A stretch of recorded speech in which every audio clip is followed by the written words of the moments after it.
Can we just show appreciation to Sarai and our worship team for leading us each week? Don't they do such a great job?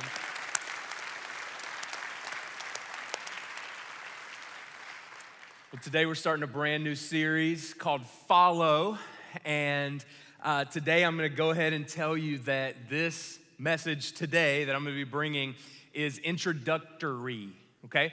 So if you're like, Matt, you left a lot of stuff out, or I felt like you said a little bit but didn't say a lot, that's so you'll come back next week, all right? No, but in all seriousness, it's so that we can unpack and kind of show where we're going and then help you see where we're going. And each week of this series is going to build, and we're going to look at different things and different aspects of what it means and what it looks like to follow Jesus. But when I say the word follow, there might be something that comes to your mind outside of following Jesus, because the word follow in and of itself, especially in our 21st century digital social media infused world, that comes to your mind, and that is probably following someone on social media. Because we all follow certain people. If we have social media, we follow celebrities, we follow leaders, we follow friends, we follow organizations and businesses. Maybe you follow a church. Hopefully our church on social media you follow, right? But we all follow certain things. To follow simply means to come after, or to, when something ahead of you is going in one direction, you come after it, right? Maybe you remember one of the simplest games growing up, Follow the Leader, right? And so it's not really a game as much as it is something for parents to do if they're wanting to keep their kids in line, or if they're bored to give them something to do, right? It's like, hey, why don't you follow the leader? Why don't you play Follow the Leader? And what it is someone's in front and another kid follows, and that's what it means to follow, is that there is a leader, there's someone or something in front of you that you're coming behind. But the whole idea is that a leader does something, whether it's a thing or an organization or a person, and then as a follower, you come behind it. And follow is an active word. It's present tense. It's right now. And here's what I want you to know. Every single day, we all follow something or someone.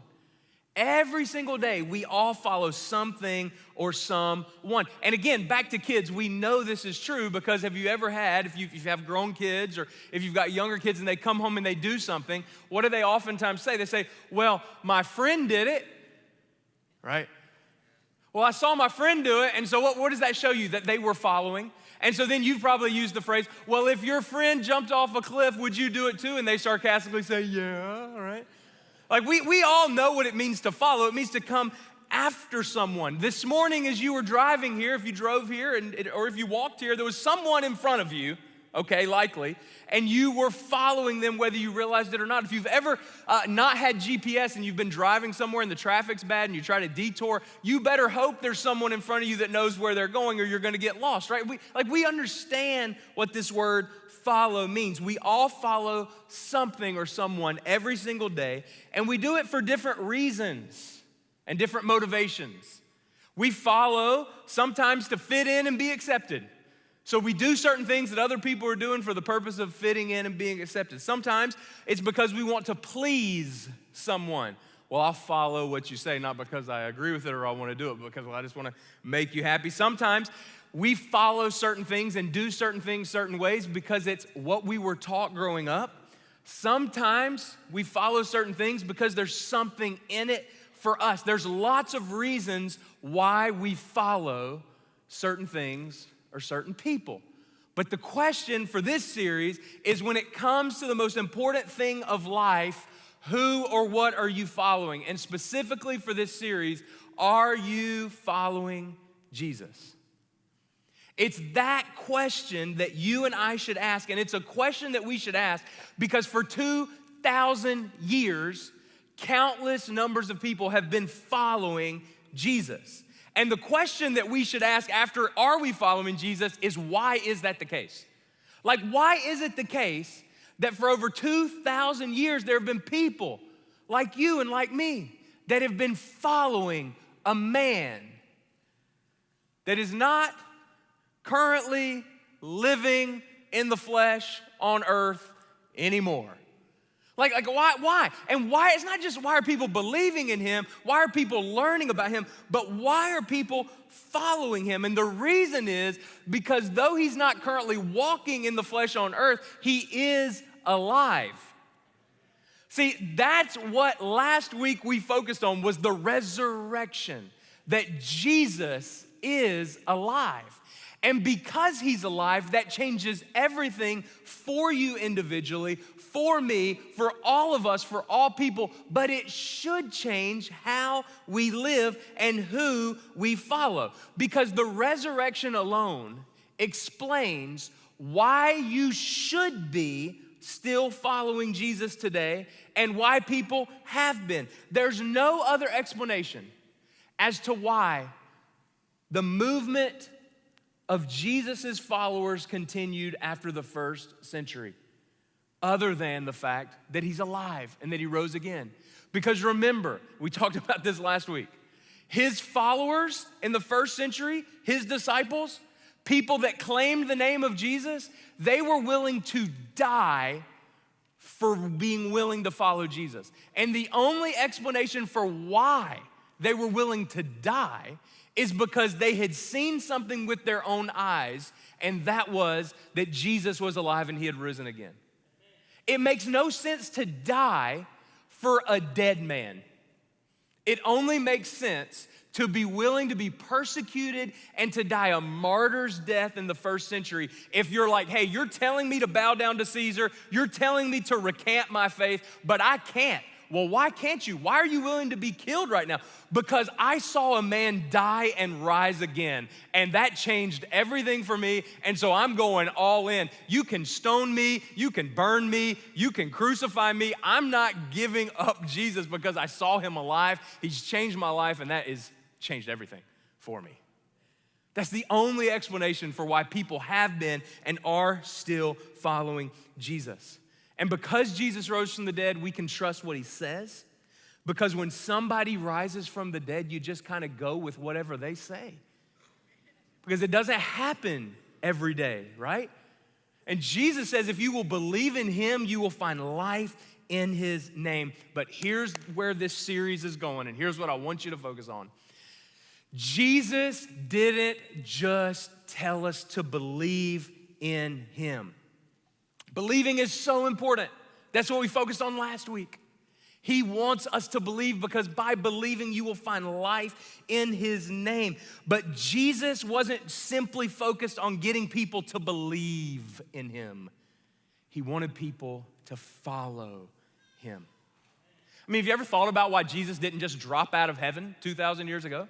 Like fully grown, fully formed, and just said, hey, you're a bunch of sinners. I'm the answer. Let me go to the cross. I'm gonna go die right now, and then I'm gonna rise again, and then I'm gonna peace out. Like, why didn't he do that?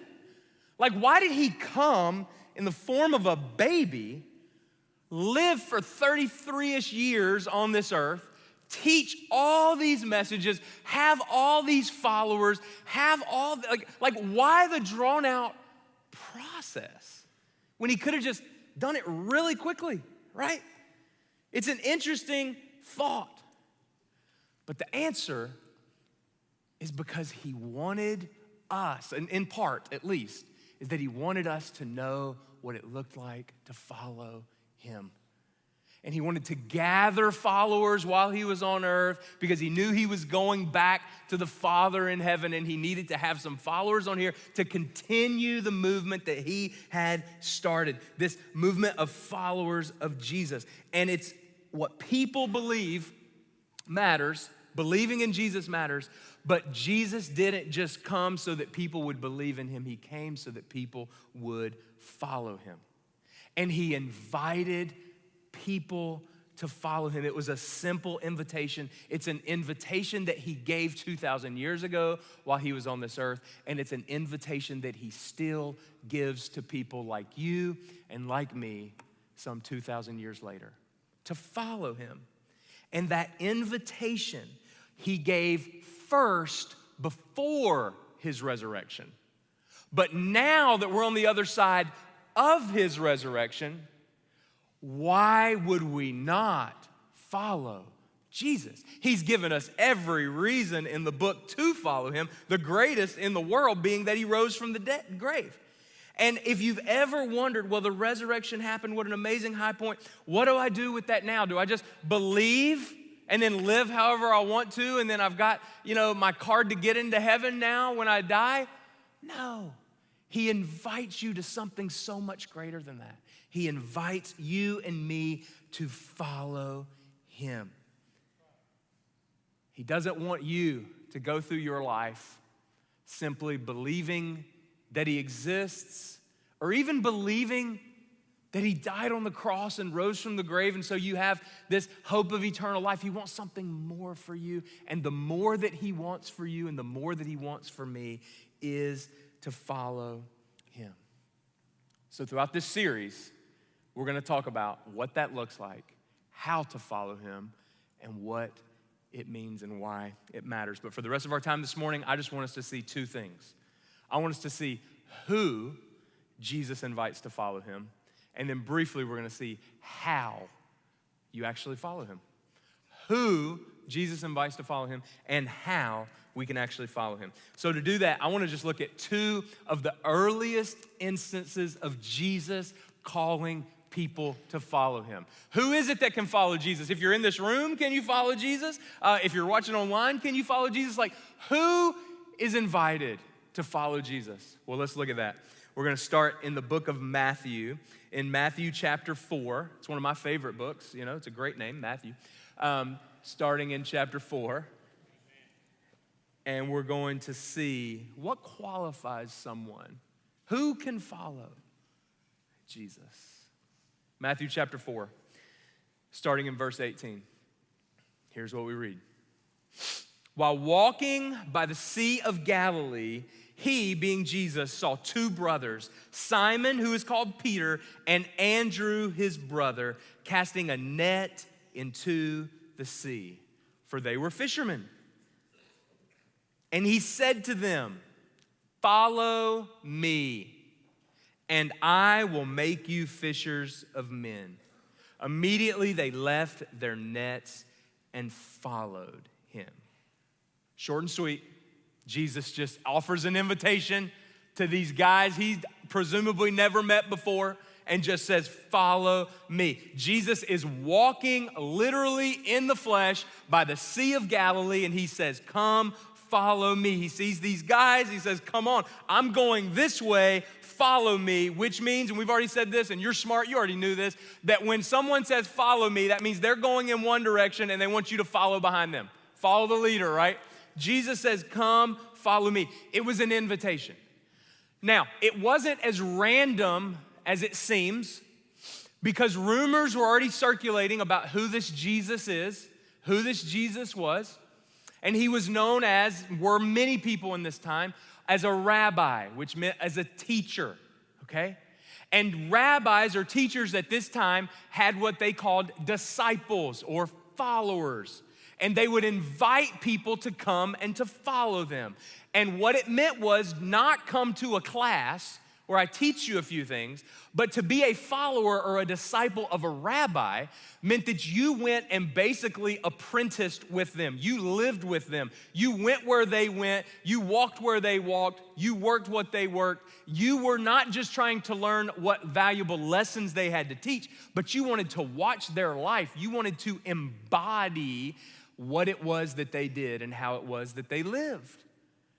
And so when Jesus says, "Come follow me," and they leave everything behind to come, what they were doing is, okay, we're no longer doing this. We're now doing this. For at least a specific period of time, we are going to have our lives be devoted to this man, Jesus. We're gonna come and learn what it is that we need to learn about him.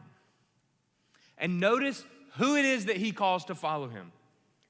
Remember I said we're gonna answer two questions today. First, who can follow Jesus? Jesus invites fishermen to follow him. Fishermen, 2,000 years ago in the first century, were uneducated, lower class stratus of society. Okay, they were uneducated and they were considered lower class in society. They didn't have a lot of money. Their work was dirty. If you've ever been fishing, you know you at least smell like it, all right? But because of the dietary laws at the time for Jewish people, because of the law in and of itself, their work oftentimes meant they interacted with unclean things. And so not only was it a smelly job, was it a dirty job, was it a low-paying job, but oftentimes they were considered unclean and couldn't even worship the way that others could. And so this is who Jesus says to come and follow him. Like think about that. These are the most unlikely people that Jesus would invite to follow him at that day, especially for the religious elite. They would look at that and say, Jesus, why them? Like, why would you call them? They don't even know that much. They're not that smart. But notice, Jesus says, follow me to these fishermen. While they are still these things, while they are still doing these things, not after they were once these things. He doesn't tell them, hey, you must change and stop being a fisherman before you can follow me. He doesn't give them prerequisites to following him. He just says, come, follow me. But he doesn't just say, come, follow me. Look again at verse 19. He says, and I will make you into who I want you to become.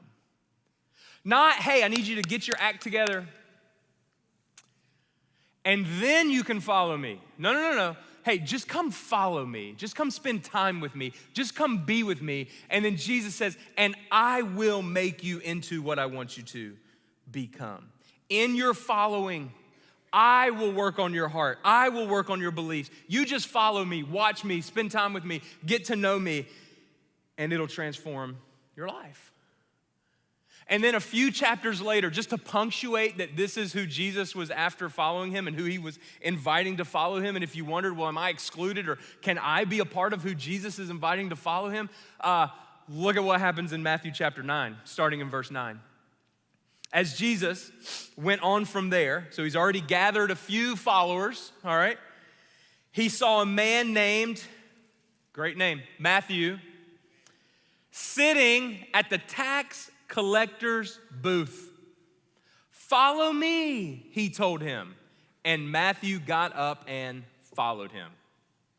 Now, we've already seen that Jesus called unworthy, unclean at times, lower class fishermen to follow him. But I want you to see that now he calls a higher class, wealthier person to follow him also. Translation, if you're in the room this morning, if you're watching online, if you have a pulse, Jesus calls you to follow him. No one is excluded from the broad invitation to follow Jesus. He calls all people to follow him. And here's what I want you to see. He called a tax collector. Now, I know we have tax day coming up. In fact, if you didn't know, this is free. You got to file your taxes by next, Monday, all right, the 15th, or get an extension or something, all right? I know you don't like taxes, okay? People really didn't like taxes 2,000 years ago. Okay, tax collectors 2,000 years ago were some of the most despised people in the town because here's how they made their living. Rome would tell them, hey, here's how much you need to charge for taxes, and then they would up it so that they could get their cut of what it was that they needed to live. But it wasn't just that they did it marginally to make a living. It was that they would raise it exorbitantly, and as long as Rome got what was due them, they didn't really care how much the tax collectors charged. And the tax collectors were a vessel of the state, and you couldn't argue with them. If you did, you would risk imprisonment or being beaten, and so people just had to pay their taxes. And here is what I want you to know too.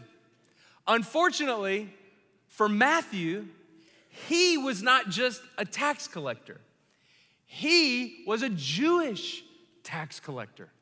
And so the Jewish people of the day, they already hated the tax collectors, but when one of their own, that they were like, hey, come on, you're one of us, you're Jewish. Why are you siding with the Romans? They viewed Matthew as a traitor. And so not only was he a tax collector, hated by everyone else, but he was hated by them because of his Jewishness. And so Jesus comes to him and calls Matthew to follow him. And I've oftentimes wondered, I wonder why Matthew was so quick to follow him. Maybe it's because he was so hated and despised by everyone else, and someone finally called him by his real name, not a name that was derogatory in nature, and not ignoring him and not wanting anything to do with him, but Jesus calls him by name. He's like, hey, if somebody's gonna give me the time of day, I'm gonna go with this guy. So Matthew goes, and I want you to see what happened this next verse. This is crazy. While Jesus was having dinner at Matthew's house, many tax collectors and sinners came and ate with him and his disciples. If you want to know how bad tax collectors were viewed, they had a whole category for them alone and the sinners, all right? So it's like, it's one thing for Jesus to hang out with sinners, but tax collectors, right? And so Jesus goes to Matthew's house, and he's hanging out with Matthew, and many tax collectors and sinners came to eat with him. And when, verse 11, the Pharisees, which were the religious elite of the day, when the Pharisees saw this, they asked his disciples. Remember some of those disciples that we've already seen that Jesus called by the Sea of Galilee?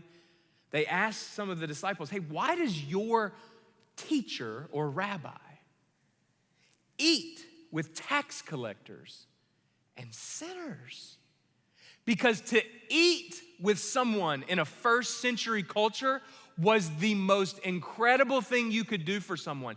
It was to tell them, hey, I don't exclude you. I'm going to get to know you. I'm going to accept you. We're going to get to know one another. And the Pharisees didn't have a category for that, because for them, you didn't just do that. Like, these are the people that aren't like us. These tax collectors, these sinners, like, Jesus, what are you doing eating with them? Because to share a meal with them was almost to like, it made it seem like you're condoning what it is that they're doing. On hearing this, verse 12, Jesus said, look at this. It is not the healthy who need a doctor, but the sick. But go and learn what this means. I desire mercy, not sacrifice, for I have not come to call the righteous, but sinners. You gotta love Jesus. He didn't pull any punches, right? He just goes right at the religious elite. But why? Because they didn't get it. And Jesus wasn't saying, hey, you don't have a need for me, Pharisees. He was saying, you think you don't have a need for me because you think you're healthy, but I've actually come for the sick. Hey, you're part of the sick, but I know you don't think that you're sick. You definitely think the tax collectors and sinners are sick. So if I got to choose, and I just want you to know, I'm here for all people. I came to die for the world, but I want you to know I didn't come for the people that don't think they need me. I came for everyone. And Pharisees, you're missing it. You're missing it. I came for sinners. See, the Pharisees were blind to what was right in front of them. They believed that you had to clean up and be righteous before you could follow a religious leader. Not only were they disgusted that Jesus would spend time with tax collectors and sinners, these categories of people that they didn't think were worthy of God's love, they couldn't imagine even being in the same room with them. Hey, you know, here's basically what the Pharisees were saying. I've got an image on the screen. I want you to see this. Here's what they were saying. They were basically saying, hey, here's what you got to do. If you want to be a part of us, you've got to behave rightly first. Like, you've got to clean up. You got to make sure you look like us, talk like us, dress like us, act like us. You've got to behave like us. Then you've got to believe like us. Then we'll let you in the door. That's what the Pharisees were saying. And this is not original with me. There's others that have talked about this before. But that is what they were saying. You have to behave, then believe, then you can belong. Or then you can follow, right? You got to obey all the rules first, and then you can come be a part of us.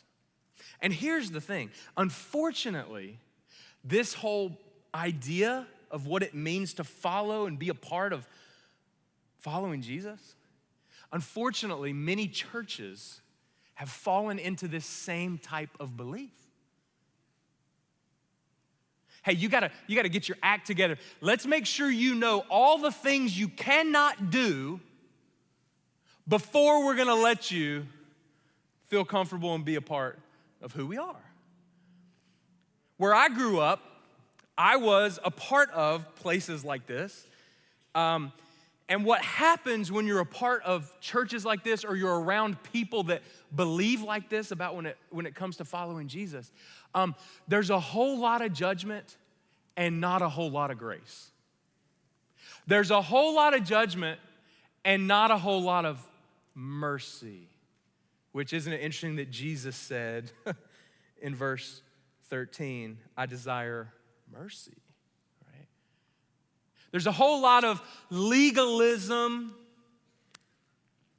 and not a whole lot of relationship. A whole lot of rules, not a whole lot of Jesus. But Jesus, here's what Jesus is saying. Look at the screen for this next. What Jesus is saying, hey, you just come follow me. You come belong. And then, as you follow me, as you spend time with me, you're gonna be so overwhelmed with who I am, then you're gonna believe.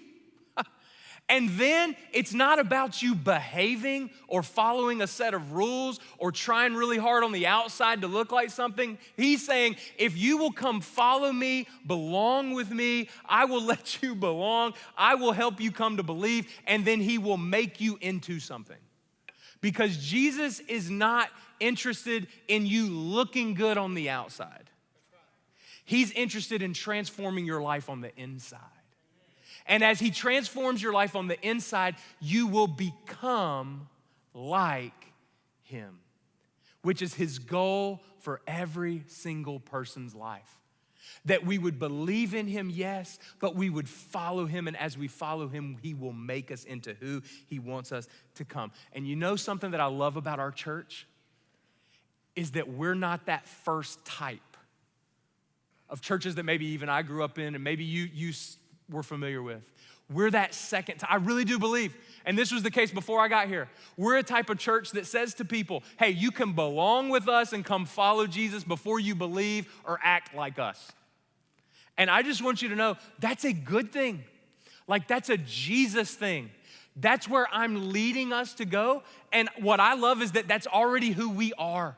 That's already one of the things that I think distinguishes us as a church. In fact, I know that's who we are because I hear people's stories so often. People walk in the doors of this church and they've not been in church in years. And what do they tell me when I follow up with them? Man, I was so welcomed. I was so loved. That's a good thing.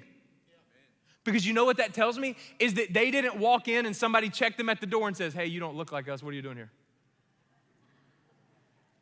That tells me that maybe somebody came in and they weren't talking and using the language, or maybe using some language, and they weren't told to leave. They were told, hey, we just want you to get to know Jesus because Jesus has transformed our life and we believe he can transform your life. Like, the way of Jesus is inviting people to follow him. And as they follow him, just trusting that Jesus is gonna do the work within them of making them into who he desires for them to become. And I'm so thankful that that's who our church is. And I'm thankful by God's grace, that's who we're gonna be moving forward, right? Being a safe place for people who aren't sure what they believe yet, but they know they wanna follow Jesus and get to know him. And we're just gonna love them until they come to know him and learn how to follow him. So, if that's you here this morning, if you're here this morning and you're like, well, I think I'm one of those people that walked in here and I'm not sure what I believe yet. I'm not sure how to follow Jesus yet. You're telling me that I'm still welcome here? Yes. Amen.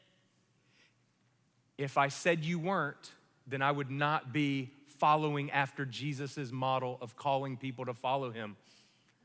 Jesus called people to follow him who didn't have their act together yet. And so my desire for all of us is that we would continue to call people to follow Jesus, call people to spend time with him, call people to get to know him, call people to come to a worship service where we're gonna talk about him, honor him, lift him up so that people can see Jesus and we would get out of the way and just say, look at Jesus, isn't he worth following? And as they do that, they would say, yeah, wow, okay. And they would see and be willing. So who's invited to follow Jesus? Man, Jesus invites everyone to follow him. But you might be wondering, and again, I told you there's gonna be a lot of questions that you're gonna have after this message, and we're gonna answer those as we go through this series. But let me just tease one answer for a little bit with our remaining time. So how do you follow Jesus? Have you ever thought about that? If Jesus invites people to follow him, like, how do you do that? When I was a student pastor in my first church many years ago, I had a mom of one of my students who said to me, I will never forget this. She said to me, you know, my son said, how do you follow Jesus if you don't see where he's going? I was like, that is a great question. He was asking a genuine question. Like, hey, I normally follow people and you tell me to follow somebody and I see the back of their head. Hey, if Jesus isn't on earth right now, how do I follow him if I don't see where he's going? It's such a good question. It's such a genuine, humble question, right? Like, how do you follow Jesus? Because he's not, here on earth for us to follow after right now anymore in the flesh. So how do we follow him? Here's my simplest answer, okay? Here's how you follow Jesus. You do the things that Jesus said and you live the life like Jesus lived. How do I follow Jesus? You put into practice the things that Jesus taught and you live like Jesus lived. Jesus invites all to follow him. What did it look like when he was on earth? Man, people came and spent time with him, and when they spent time with him, what did they learn? They learned the things that he said and they watched the life that he lived. What do we have the advantage of that the first century didn't have? We have the Bible that records the things that Jesus said and the life that Jesus lived. So how do you follow Jesus? When you don't see where he's going, you look at where he went and you look at what he taught. You do the things that he did. Look at what Jesus said in Matthew chapter 7, verse 24. He said, therefore, everyone who hears these words of mine and puts them into practice is like a wise man who built his house on the rock. Jesus goes on and talks about for those that do not put his words into practice, they're like a foolish man who built their house on the sand and there's a storm that rises. It's an incredible conclusion to his Sermon on the Mount, all right? But Jesus is saying, hey, if you're gonna follow me, you'll put into practice the words that I've taught. But then in 1 Corinthians chapter 11, verse 1, I love how the Apostle Paul says this. I almost wonder if somebody at the church at Corinth had asked, hey, how do I follow Jesus if I don't see where he's going? Look at what Paul says in 1 Corinthians 11:1. He says, follow my example as I follow the example of Christ. Follow my example as I follow the example of Christ. How do I follow Jesus if I don't see where he's going? How do I follow Jesus? You put into practice the things that he said and you live the life that Jesus lived. How do you know what Jesus said? How do you know the life that he lived? You spend time with him. Just like the first century disciples, you spend time with him. And when you spend time with him, you will learn the things that he said and see the life that he lived, and you will begin to realize how to follow him. And you will realize that the more I put into practice the things that he said and live the life that he lived, maybe, just maybe, this is the life that I was made for. Maybe this is the life that I was made for, and living this life is like building my life on a firm foundation. And as you follow him, you'll realize not only was I made for it, but I want to follow him more and more and more with my life. So, here's the question I want to leave you with. Are you a follower of Jesus? Personalize it. Am I a follower of Jesus? Notice I didn't say, are you a Christian?